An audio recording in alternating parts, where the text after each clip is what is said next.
Hello, everyone, and welcome to today's GT News webinar, Rising Importance of Treasury Solutions in the Recovering Economy and What New Technologies Bring, proudly sponsored by Kyriba.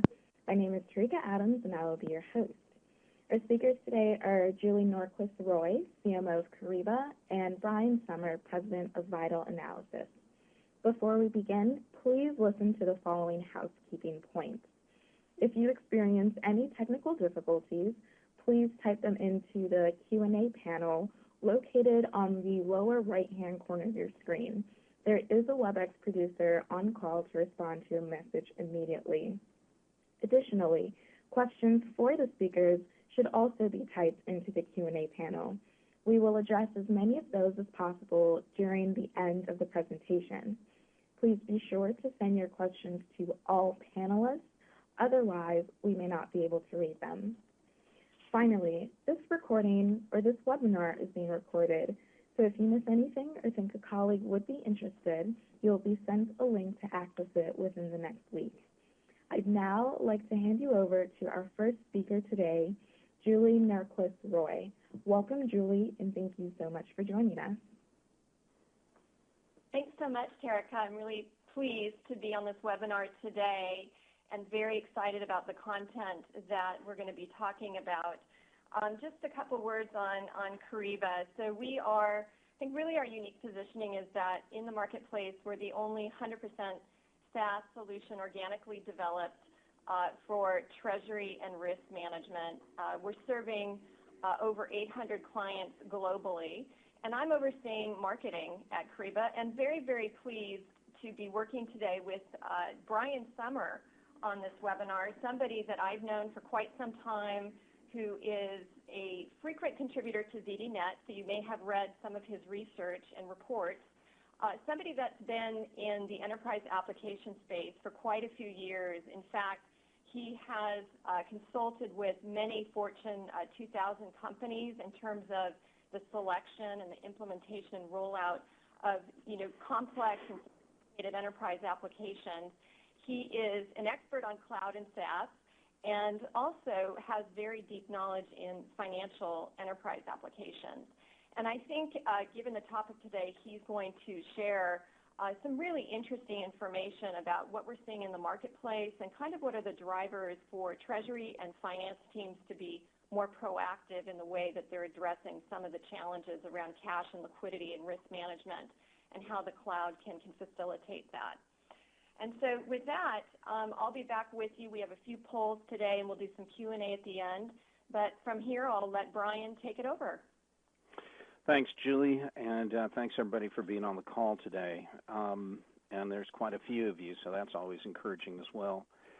What I'm going to do is spend the next few minutes talking about how the Treasury software marketplace has changed over the last few years, but I'm going to put that in the context of how the economy has changed so dramatically since late 2008, early 2009, and what is or isn't happening in Treasury organizations through that time frame, as well as look forward as to what is going to come, both from an economic perspective and from a software and technology perspective, all of which are going to have, I think, significant implications on the Treasury organization in many firms, as well as the value that Treasury organizations could or should be delivering to their organizations over time. I am going to talk about a few things. For some of you who will be listening on the call, I will have a few sharp remarks about spreadsheets. It's not that I don't love them and don't use them. I absolutely do. But their ability to do some of the things that are going to be challenging Treasury functions, I think are going to be somewhat in question here going forward, and you'll hear me make some remarks along that line. But I'm also going to be talking about other things. I'll be talking about the cloud and analytics and in-memory database technology and a bunch of other stuff. And before you hang up now, I'm going to keep this on a business focus more. So just be assured we're going to cover a lot of material in this amount of time. Jeffrey Moore made a whole book called Crossing the Chasm, talking about this thing on the bottom of the slide called the technology adoption life cycle, or the technology adoption life cycle curve. And in that book, he talked about how there are 4 or 5 kinds of buyers who buy in technology, and there are some who have to be the first one on the block to own the latest and greatest, coolest, hottest technology. I think we all have a neighbor somewhere who had to be the first one on the street who had a, I don't know, they were the ones who probably bought a laser disc or a Betamax and didn't wait until the early and late majority had kind of decided what the market's probably going to adopt as its standard. But we all know people like that. And companies buy technology the same way. There are some folks who are incredibly innovative, and they look at new technology because it's going to create competitive advantage for their firm, an advantage that may last for a couple of years. Then there are some, and I have relatives like this, who are laggard buyers of technology. They're not going to buy it until it's already been out in the market 5 or 6 years, 10 years, whatever. They want to make sure it's been marked down 6 times in the clearance bin at some electronics store or whatever before they actually go out and pick it up. So we know there's all kinds of buyers. And the question is, for you guys, is kind of where is the market for cloud technology going, particularly with the cloud coming into the play for Treasury solutions? I've been writing about the uptake of cloud technology across a number of different sectors over the years. And what's interesting to me is that a lot of things have become quite commonplace, like show me a firm today that doesn't have something like a Salesforce.com for a CRM solution, some kind of cloud, SFA or CRM product, customer relationship management.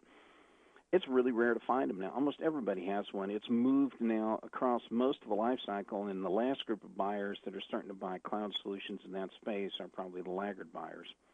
There have been a lot of other products that have come up in the cloud and talent management space. A tremendous number of companies have picked up HR and technologies there. Marketing automation is probably smack dab in the middle of the early majority uptake part of the cycle. And in the cloud financial area, there have been a lot of uptake in the last few years on new analytics, forecasting, budgeting, planning, and in some cases financial accounting software packages. But for the super large enterprises, some of the financial stuff is just now coming to hit them. Where's Treasury? Treasury, I think, is in the cloud. It's somewhere probably in the early adopter phase for many companies, but it's getting ready to move to the early majority. And that's what I think makes this webinar and the timing of it rather interesting. It's about ready to explode. So let's talk for a moment, though, about the economy. I looked at a number of different macroeconomic factors to find out, where has the economy changed, since the bottom fell out of it in late 2008. And by almost any measure that I looked at, the changes have been rather steady but pronounced and definitely visible.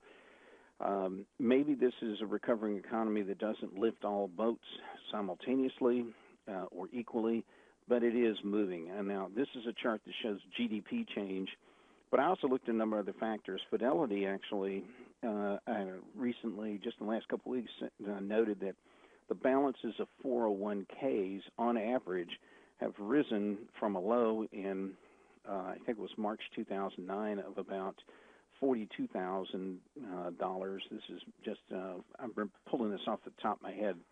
And it rose to something like $96,000 today. So it's about doubled, or a little bit more than doubled in that time frame. Another benchmark you can look at is Dow Jones Industrial Average.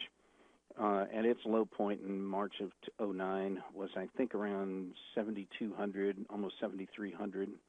And yesterday, I think it closed at about 16,200. So again, more than doubling there. What's interesting is while, stock prices are way up, GDP is up, corporate, credit lines have improved, and a whole bunch of other things you can point to. What is fascinating to me is that the headcount in the Treasury function or in the back office accounting functions in most companies hasn't changed one bit since the bottom fell out in 08, 09.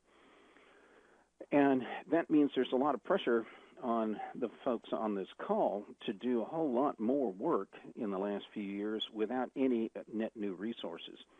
And some of you probably haven't been able to even get any money or any attention for any kind of new technology spend either. And that can't continue at that kind of breakneck pace.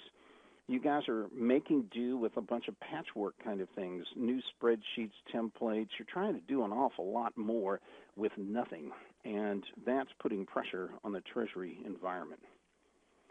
The outlook, I think, is going to continue to be a bit confusing. I've seen these were two side-by-side pages, I think, in Business Week the other day. And, you know, are we going to have deflation or inflation? My bet is with interest rates about to go up and the Fed taking the brakes off of the prime lending rate or the Fed funds rate is going to start moving up.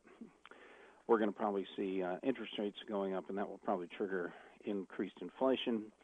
And when there's increased inflation, there's going to be increased pressure on the Treasury organization to better manage cash and to make sure that you're investing everything in maximizing the available proceeds and the interest you can earn off of them.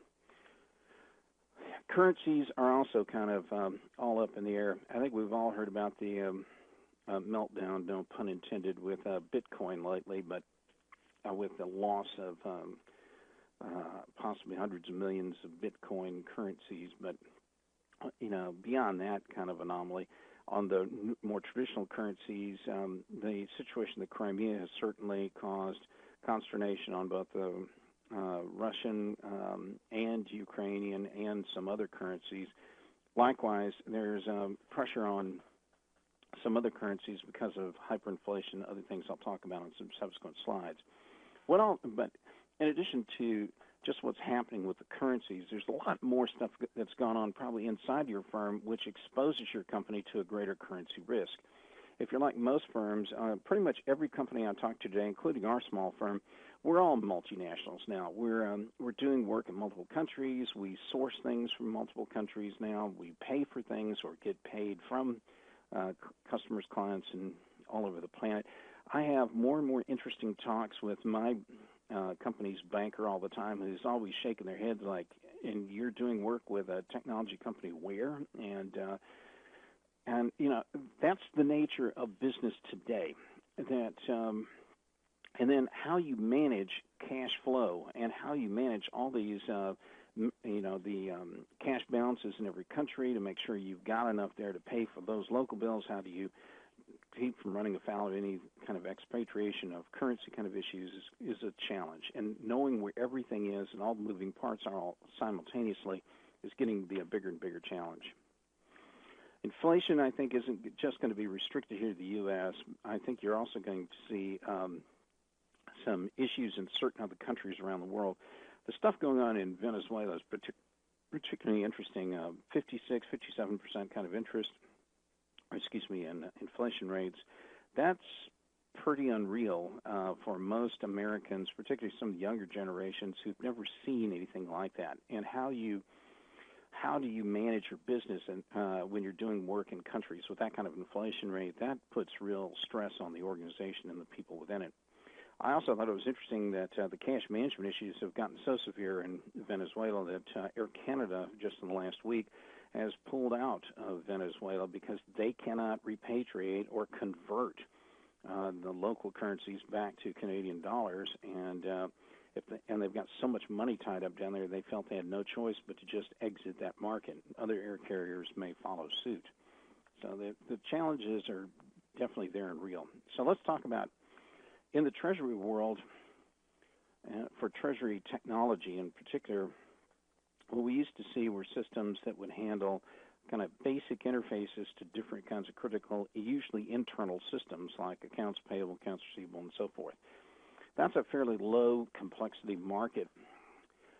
And then when you add up, when you find that there are businesses who have multiple different divisions, plants, locations, whatever, even domestically, then you have additional requirements that must be managed. Retailers, I think, have some of the most difficult stuff because they're collecting cash and credit card receipts and everything else everywhere all the time. There are lots of, there could be thousands of local bank accounts, and it takes quite a bit of time to get that stuff set up, but hopefully you can handle it fairly well. And that's one of the reasons I think so many firms move to shared services. In a more complex management still, there's you have to deal with debt investment management, investing options, cash flow coming out of those. Managing offshore cash gets to be a real challenge. How you handle things like hedging, risk management, currency risk exposure, and then that doesn't even include things like dividends, distributions back to owners, capital projects, which interestingly seems to be really on the upswing in the last couple of years since credit's now freed up. A lot more capital being spent on physical plant kind of upgrades or additions or M&A work.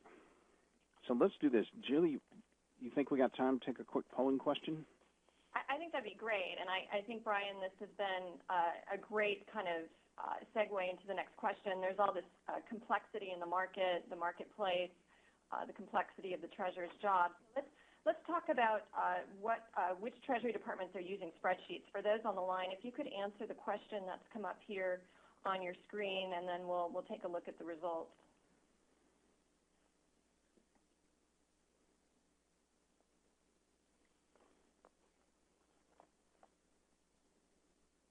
We'll just give it a few more seconds here.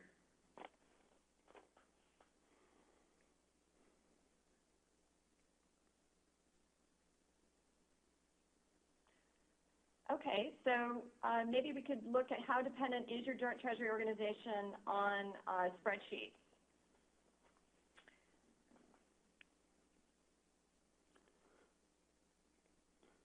Julie, are you able to see the numbers here? Not yet. Let's see if we can get those up on the screen. I know there's a little bit of a delay, but there we go. I got them, yeah. Okay.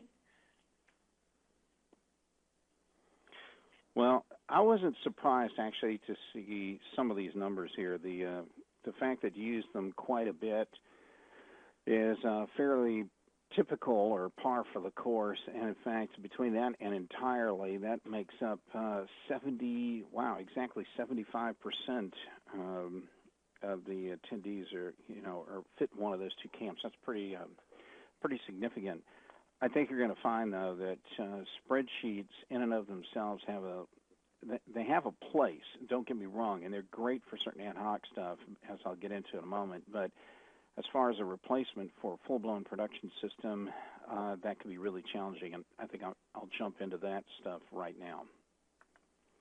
So this is kind of what this graphic, I think, kind of points out. The problem with spreadsheets is that you're sucking up data from a zillion different systems, and I haven't even put them all on here. I mean, there's other stuff to taxing authorities, payments you have to make to investors. There's a bunch of other areas we could talk about.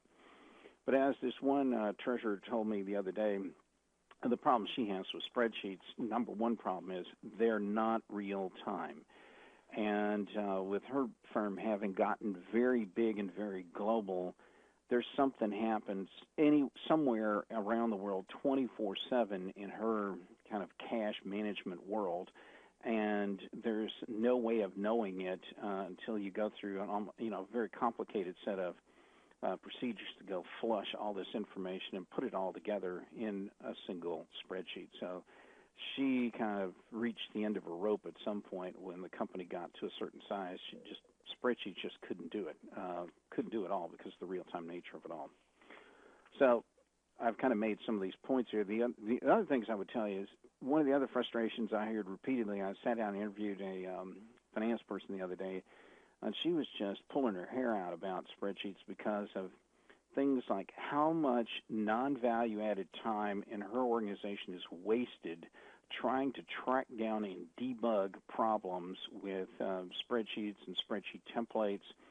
And she was also frustrated that sometimes when errors are found, somebody corrects it in a spreadsheet but never goes back and fixes the template or whatever, or the macro that's creating the offending problem. So the problem gets to manifest itself again and again and again every time they're doing another review of their cash situation. The other issue I'm seeing a lot in the Treasury world is that most all the data today is currently limited to just internal, mostly accounting transaction data. and that where the focus for treasurers, where many of them want to go, is not just about managing the known historical kind of accounting transactions, but about what's in that top right corner about forecasting, getting way ahead of what's actually going on out there in the marketplace and what impact those events are going to have on the cash positions of the company. And it's that forecast stuff that's creating, that's not a good fit for some of the spreadsheets. And the reason is because where the forecasts are going to rely on data that originates from completely different kinds of systems. You know, there's some fascinating third-party data sources out there that a lot of companies are using, and they tend to use more of it in the marketing area because marketing seems to be the hot area that's investing in the use of some of these large big data sources, and they can crunch it in a number of different ways with some powerful analytic tools, many of which are in the cloud. Well, some of these data sources are rather kind of interesting. If you know, for example, let's say your company, let's say your firm was a maker of some kind of, I don't know, let's say it's an automobile, and you know you have something, you're reading a lot of social commentary that people are complaining about a particular problem with your vehicle, you may know weeks, months, whatever in advance that there may be a potential recall or warranty issue out there that may come back and bite you big time from a cash perspective. Or something that's more real time is to look at things like point of sale, cash register transaction data that comes from your largest customers. If you're a retailer, if you supply large retailers. I know one manufacturer has been devastatingly effective in using point of sale data and using that to forecast and understand better the movement of its products in the retailer stores. And it's figured out all kinds of different trend data that it's been able to use to more accurately predict what kinds of product it needs to buy and put into its supply chain because of this increased accuracy. And they've really done a great job of not only taking 17 percentage points of market share away from their competitors, just think about that from a revenue impact, but they've also been able to better manage their purchases so that they're not sitting on as much inventory today than what they did prior to this system, and they're doing it all with basically a cloud in-memory analytics tool smashing all this point-of-sale data together.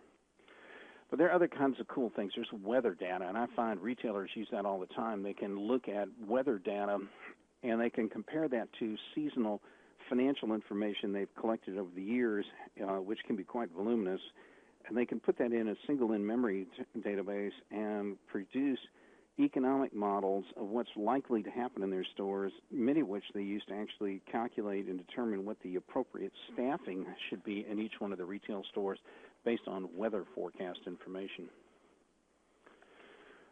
So what we end up with is kind of a world where some of the changes that have been going on have had some pretty pronounced impact on businesses. For example, I put up here a couple things like major weather changes screwed up both Macy's, Bloomingdale's, and a whole bunch of other retailers this super cold winter. I don't know how many polar vortexes the callers have gone through, but I'm based here in Chicago, and I'm really tired of this stuff. I've also been a victim of some of these canceled flights. I put a little blip here at the bottom that showed 75,000 domestic flights have been canceled since December the 1st, 14,000 in 1 week.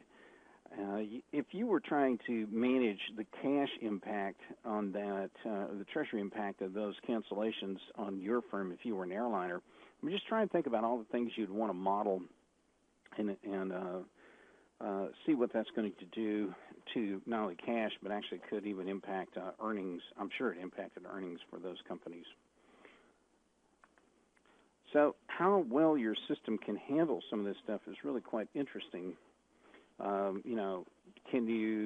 your treasury systems even look at the stuff, seasonal information, trade promotions, that kind of stuff?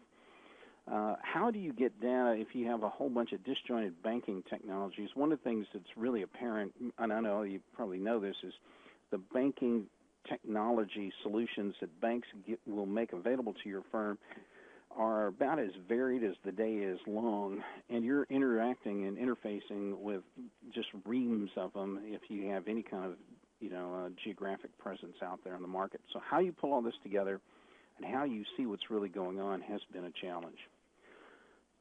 To transition, though, I would tell you that the modern treasurer is looking at things, I think, a bit differently, and they have different wants and needs. I find it fascinating that more and more finance offices, financial accounting departments I visit, usually somebody like the CFO and sometimes the controller, they've got a television, a flat screen on in their office almost 24/7, well, certainly when they're in their office.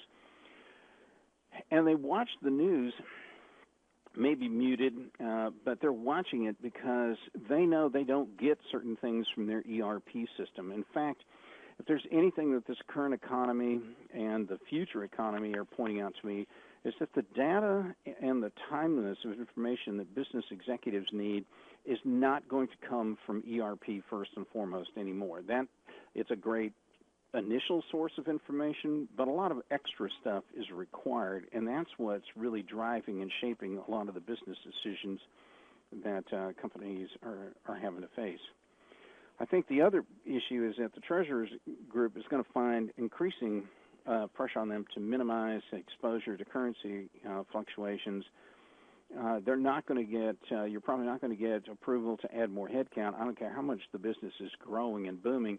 It's still going to be an uphill slog trying to get additional talent into the group. And that's going to be a two-pronged pressure point. One, talent has gotten harder and harder to acquire, and it's even harder to retain with an improving economy. There's a lot of pressure there's been a kind of a resurgence in the war for talent now, and some of the best and brightest are packing up and leaving all over the place.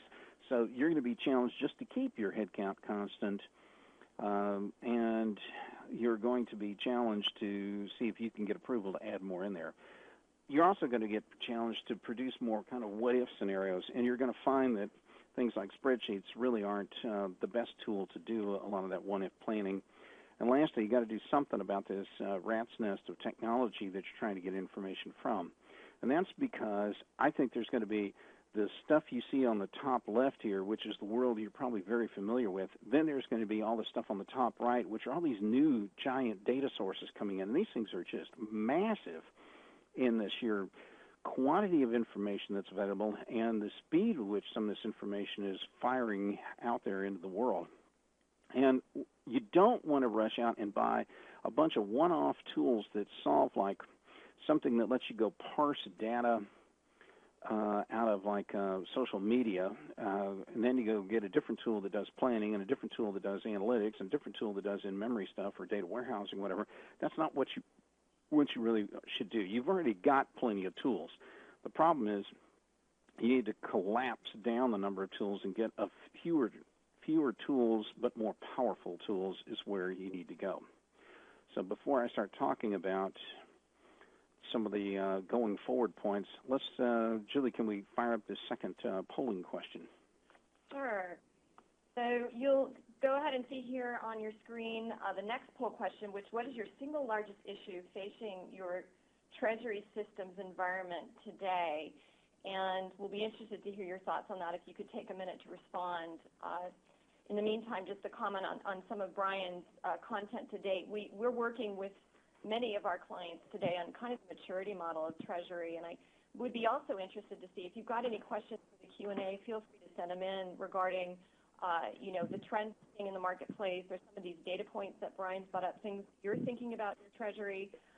We'd be happy to discuss those at the end and kind of share collaborative thoughts of the group. If you could go ahead and answer this poll question, and we'll give it another few seconds.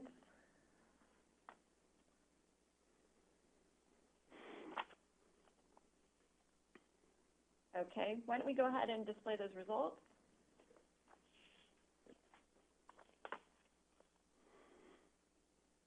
I actually noticed something, Julie. The number of participants has gone up during this webinar, which that's rare that actually happens. It goes that direction, but I'm pleased with that nonetheless, so that's good. Good to see. Must be tweeting to their colleagues to jump on. All right. Wow. 50% of you are saying the time it takes to get data and reports prepared is the biggest thing out there. Inaccuracies came in second at 18%. The third one would be other. That would be kind of curious if this were more interactive, find out what they are. Too many tools was 13%, which was some of the stuff I was talking about. And the audit trail was only 1%. I kind of felt I needed to put that in there in case somebody had an old Big 4, Big 8 kind of background, so I put that on the polling question list. But, okay. So that is interesting that the time it takes to get the data and reports prepared is a big problem. And as a consultant, I'd have to tell you, you'd find somebody like me would want to dig in and dig in and dig in on it. Well, why does it take so much time? And generally, it takes too much time because you either don't have enough tools or you don't have the right kind of tools, or there are latency issues with the way information moves in your organization. But nonetheless, I hear you. That's a problem, and it's only going to get worse with more data sources coming into view and with more growth in your company without additional headcount. That's going to be a challenge. So what's happened in the last couple of years, while there was a recession going on, I can tell you firsthand, things didn't stop in Silicon Valley. There were still tons of companies who could still get venture capital money, even though the commercial credit lines might have been really constrained, and they continued to innovate. And what they've done is they've built on a bunch of new technologies, and hopefully they don't look anything like what this guy's holding in this antiquated picture here. But it's a different kind of world. Now, the smart outfits are not doing what are called incremental changes. I think some of the Treasury stuff today, you guys have bolted on and added on and acquired a little bit of something extra, for decades, and what you've created is sort of a Frankenstein monster, and you may have to stop, rethink, and do something that's where you reimagine or transform what Treasury should look like. And a couple of the big things that are driving the transformation are sitting right here in the middle of the text, and that is there's this thing called in-memory databases, and I've mentioned that before. But imagine this. Imagine if you could put terabytes and petabytes, possibly even, of data and programs, and you could put it in flash memory or RAM memory, whatever, where the stuff is sitting right on the main motherboard of a computer server. That's different from stuff that's sitting on a physical hard drive. Hard drives have to spin.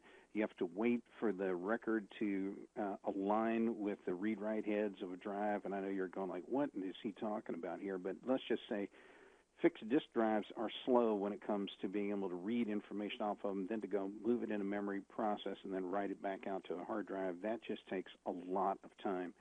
The stuff in memory, I've seen people crunch multi-billion line item records in database format in memory, transmit them halfway around the world, and present the results of the report in sub-second time. It's the power of doing stuff in memory where there's no waiting around for hard drives that is just phenomenally powerful. And the speed with which you can crunch this stuff and the volume of data you can crunch through there is just tremendous. Cloud computing has been another big force that's been moving at the same time.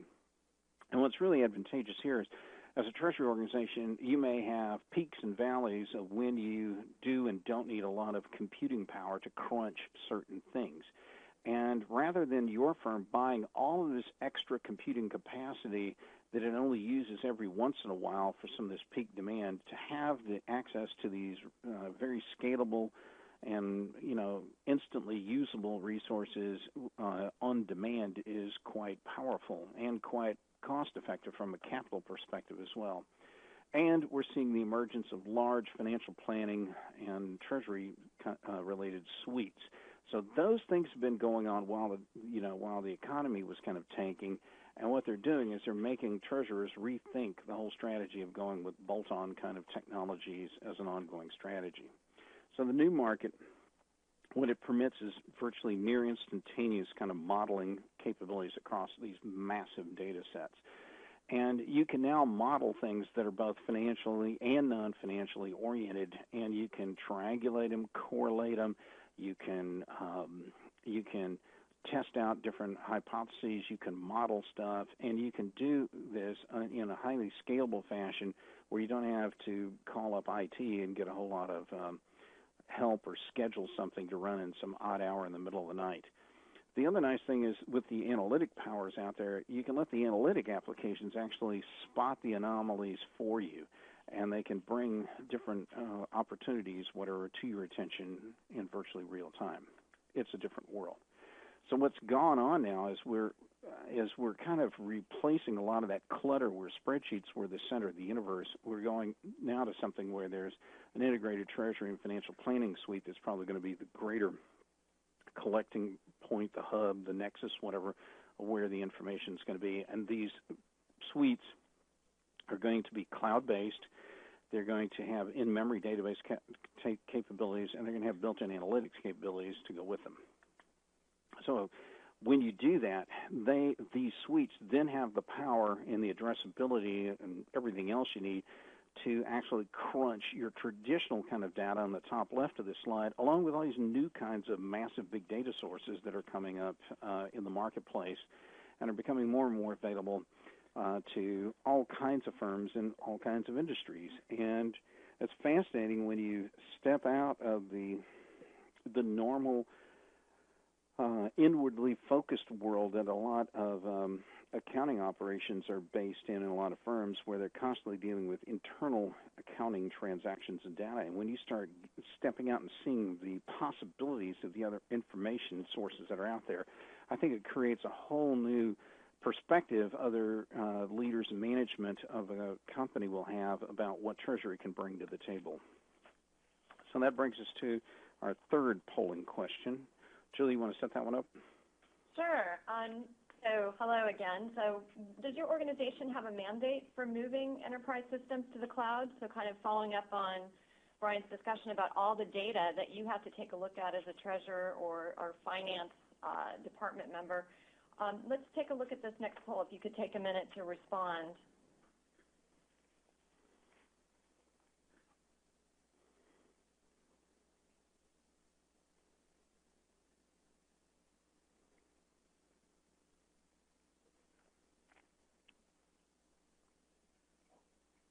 Okay, if we could go ahead and put those results up on the screen.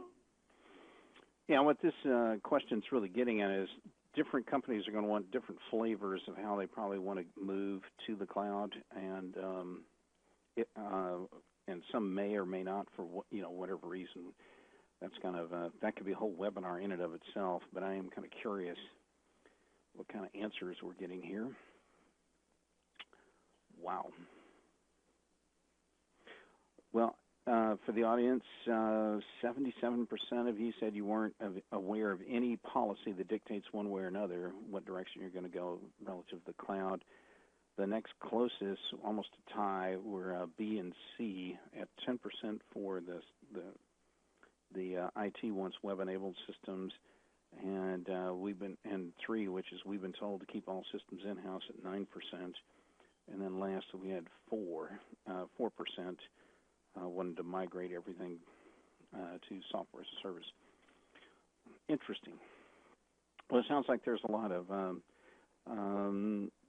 things are open, I guess. If you're not aware of any policy, I got to tell you, folks, you would be ill-advised not to go take a look at all the innovation that's happened in the cloud arena in this space the last few years. That I think you owe it to your company at least to look at those innovations.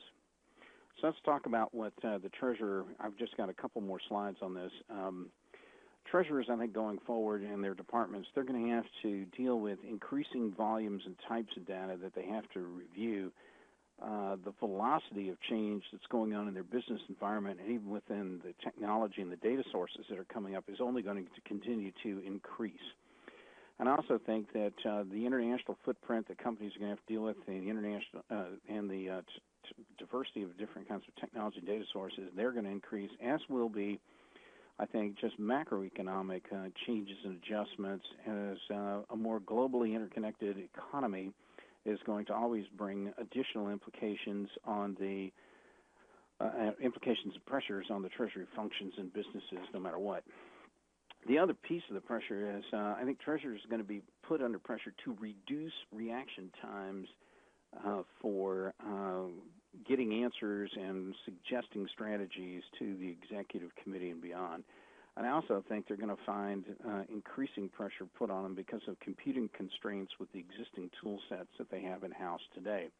So these are the forces I think they're going to have to start getting a lot of discussion in the treasurer function in a lot of companies. And if not in treasury, it's certainly going to happen in finance. I think the new environment that's out there is going to be, there is going to have to be a new treasury environment for firms simply because of, like I said, the quantity, the velocity, and the newness of the different kinds of data that are coming in there. One thing I didn't mention before is when you look at things like reading social sentiment streams from social media, you need a different kind of way of looking at information to figure out, like, maybe we need to find out if people are liking our product or hating it or whatever. How you parse things, how you analyze video and data and so forth become very interesting. Like, does anybody here have the guts to go tell management, like, there's a YouTube video out there with 900 and something thousand people have watched that is ridiculing one of our products, and I think we may have a problem not only with that product, but that being one of our biggest sellers, that could be a big issue for us. And, unless something's done either to the product or from a PR perspective, this is going to start impacting revenues and cash flow, probably in the next 60 to 90 days. So how do you measure and evaluate this kind of information? Because it's not coming in the same packaged up formats that journal entries have come in the past. It's a different kind of data that's coming out there. Same thing with the Internet of Things is another one of these concepts you'll hear about. This is where things, not people, have Internet addresses. Things like the refrigerator or the television that you just bought is actually talking to your MiFi or Wi-Fi system in your house, and it's always connected to the Internet. In some cases, TVs are reporting what people are watching, but refrigerators can be pointing out things like potential maintenance issues or service problems or, heating up issues with maybe a compressor or bearing, whatever. And all that stuff is being transmitted, and it's going to companies. And the question is, who's going to get this information? And does Treasury need to have a place at the table to be looking at this information, and if only just for Treasury to make a decision about, does this impact our bottom line and our cash flow in time from, again, it could be repair issues, warranty issues, recalls, whatever. So there's a new world out there, different kinds of data, different quantities of it. It looks different. It feels different. You don't chew it up and digest it the way you did journal entries in the past. Spreadsheets, I'm just not sure, are going to be able to deal with that kind of information like the way they did in the past. And you're going to need a Treasury environment that can have rapid deployment, is not terribly tied up or constrained by IT about how quickly it can get this stuff in place. And you're going to want to have, to get all this stuff probably in a more real-time basis where people aren't arguing about whose data and data source is more accurate or more current. You want it all from a single data source wherever possible. So my final points on this would be, I think that there's a number of different data types coming out there in this world. I think it's time to rein in the use of spreadsheets, or at least let's just put a stake in the ground and just go, what we've got is all we probably can handle on spreadsheets. We need to start looking at alternative kind of technology and treasury platform that's going to give us the scale, flexibility, and the reliability of information we need going forward. But the point solutions, all these little add-on incremental things, that's a cycle of automation in the treasury area that's probably come to the, if not the end of its useful life, it's certainly come to a stopping point where you need to start looking, in the words of Dear Abby, for true love elsewhere, because I think better solutions are going to be required. So that, I think, is where, when you go through some of these issues, I think that's where you're going to start thinking about how Treasury needs to be reimagined and why. And for those of you who think you're on your company's too small for these kind of solutions, I would say that's probably also an inaccurate assessment. The old days people who could afford like complex Treasury workstations were very large, global, multi-gazillion, multi-country kind of operations. That may have been the case in the past, but if you're starting to deal, but the new cloud vendors are creating products that work in both spaces for both large enterprises and for the small and medium-sized business market. And death by spreadsheet should not have to be the fate of any company anymore. So big or small, I think you need to take a look at some of the new options that are out there in the marketplace. So with that, Julie, do you have, how about I think we've got time for some questions and answers, and I also think we may have a white paper or two that we want to give away as well. Yeah, thanks, Brian. I do have a few questions here that have come in from the audience. One of them, the first one I'm going to cite here is, I think, very related to the poll question. I'm still stuck on that 77% don't know about kind of their company mandate around technology and cloud. So this first question is, let's talk more about cloud security. Are cloud solutions really that secure, and how can I be sure that our company's information will be safe? I've been getting this question for 7-8 years now, and one of the things I tell people is I wish I had this at the top of my head here, but there's a website, you can Google this, that talks about data breaches or data center breaches, and there's some institute that keeps track of them, and they'll find out about a couple thousand every year. And what's interesting, I actually had the consultants with one of the big systems integrator firms. I asked them if they would parse that information and figure out how many of those breaches were at cloud data centers. And they analyzed the data for 1 or 2 years. It was several thousand of these breaches they looked at. And what they came back and said, the number one breaches, believe it or not, were banks. Number one were colleges and universities. Number two were financial institutions like banks. And then it scattered down across a whole variety of other kind of industries. But it turned out that cloud data centers, there were only like 1 or 2 out of thousands in there. There's a number of different standards that these cloud data centers have to comply with. They used to be known as, there was one standard, SAS 70 Part 2. It's subsequently been replaced with something, I think it's ISA 42 or 16. There's also ISO 27001 and a number of others. And for data centers who think, or IT departments who think that cloud is risky, I would challenge them to see if they could survive and come out with a clean audit against those same different standards. The reality is these cloud vendors know that their entire company's fortune rests on them having extraordinarily bulletproof and highly encrypted and protected data systems, data and systems. And if they let their eye off the ball on that, they're probably going to go out of business. So they have probably some of the roughest and toughest kind of security you're going to find out there. And the facts just don't back up the concern that's been out there. And a lot of that concern, frankly, was just whipped up by vendors who make their living by selling on-premises products, not cloud products. And the facts haven't borne out that concern. That's the bottom line of it. Yeah, and that's, by the way, the 800 plus clients we work with globally, and many are, 20, 30 billion plus revenue firms. They've told us, kind of post-acquisition of Kyriba, that one of the number one reasons that they're happy is that it is a cloud software as a service solution. And so it sounds like it might even be beneficial, Brian, to do a follow-up webinar on this particular topic. And what we can do is plan that and have people on this webinar invited to that if you're interested to learn more details about cloud and software as a service. Another question came in about bank solutions. I think people are aware that banks do offer kind of treasury solutions. Why shouldn't I just use my bank solution is the question. Nothing wrong with a bank solution, particularly if you're a highly centralized firm and everything's flowing into one spot and your international exposure, I guess, is fairly limited. There's not a problem using that. The one limitation I would tell you is the bank system is going to give you access to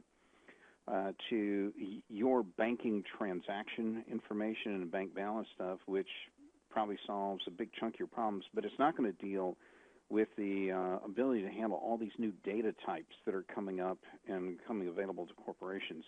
So if there is pressure coming in your firm to get a better forward-looking handle on what's coming down the pike, then I think you need more powerful planning, forecasting, analytic kind of tools, and I think that may push you to start looking at something from a non-bank kind of technology source to help you with those kind of models, forecasts, and insights into what else is happening in the external world. So nothing wrong with them, and again, they solve problems and work with the information that can come into their systems, and if that's all you need, then that's probably going to be fine. But if you want more, and I think the market's going to show us that eventually you're going to have to cross that bridge at some point where you're going to want better forecasting, better modeling, and everything else.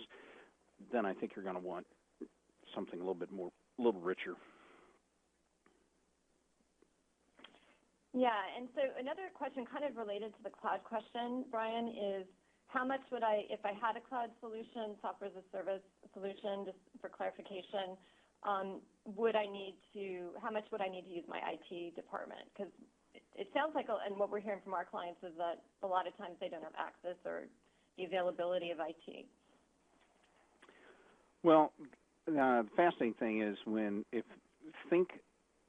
think of yourself as a Silicon Valley software firm who's going to build a cloud application. You know your stuff is going to be sitting in the cloud kind of by its lonesome, if you will. You know that you're going to have to find a way to quickly, easily connect that system to all the usual stuff out there that your customers have, like their their accounts receivable, their payable systems, and so forth, as well as to their banking systems and other kinds of like big data sources and all that. So one of the interesting things about these cloud products, that generation of technology, is they were designed, almost all the vendors designed these things with really simple, powerful integration connectors already built in or available, to make those connections go really fast and really quick. And that allows these solutions to come up and come online quite rapidly with minimal kind of IT involvement.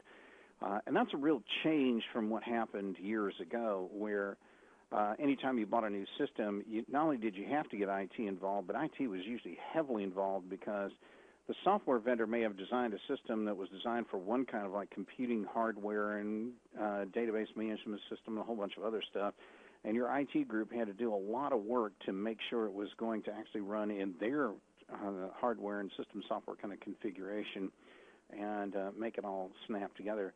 The connection stuff has turned out to be probably one of the most powerful capabilities some of these cloud solutions bring in. And if you're still thinking that bringing a new technology is going to require huge amounts of heavy lifting from the IT side, that was the on-premise way of looking at things years ago, and that was certainly true. But that's just not the world that's out there today. Yes, I think this cloud software as a service question is, I've gotten a lot of questions that are fairly similar about what you've been talking about, Brian. So it sounds like maybe if we could click to the slide on the resources. Okay. We do have, and everybody on this webinar will be receiving a copy of the deck as well as a recording. And within that, you can access two pieces of content. The first is, what is software as a service, and how does it differ, for example, from a hosted solution? So that might answer some of the questions that we were not able to get to today. And then I really want to put some emphasis on this new piece of research from Brian that we're very excited about reimagining Treasury. And so everybody, this is brand new, hot off the press, and so everybody on this webinar will be able to access this new piece of research. Brian, did you want to comment on that, or? Yeah, I thought what was interesting is you guys actually put the real raw link on where to go get it. They don't have to fill in a form or anything else to go download that one of mine. So and maybe that may be true on yours as well. So I would tell everybody, run, go get, and it's there.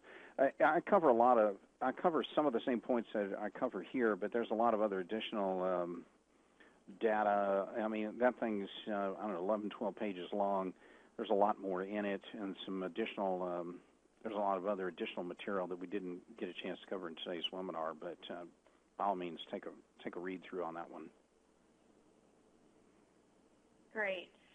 So thank you so much, Brian. I hope everyone enjoyed this presentation. I certainly did. And it sounds like we're going to have some follow-up to this, and everybody on, again, will receive the research piece and a recording, copy of the recording of this webinar that you can share with colleagues. And feel free to reach out to us. You've got Brian's contact information here, as well as Kariba contact information. We'd be happy to follow up with any questions you may have after the webinar. Great. Thank you so much, both Julie and Brian, for your insightful comments, and also for Kariba for sponsoring this webinar. Have a wonderful day and afternoon, everyone.